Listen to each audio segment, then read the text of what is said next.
आज। जिंदाबाद जनाब मलिक परवेज साहब, जनाब मुस्लिम लीग नून ने की है, मुस्लिम लीग नून ही करेगी इंशाअल्लाह ताला। फ्यूचर मुस्लिम लीग नून का है।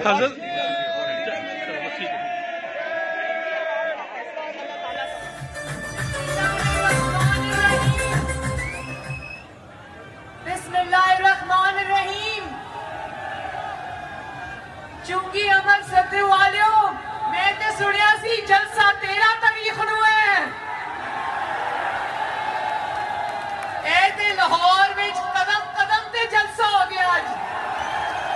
जिंदाबाद जनाब मलिक परवेज साहब, जनाब साद रफीक साहब, शाइस्ता परवेज साहिबा, रमजान भट्टी साहब, मियां नसीर साहब, मियां सलीम।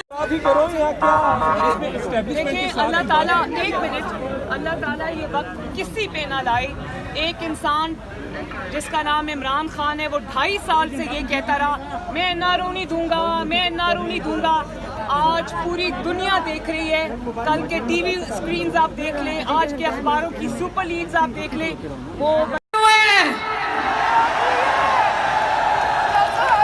लाहौर विच कदम कदम ते जलसा हो गया आज। जिंदाबाद जनाब मलिक परवेज साहब,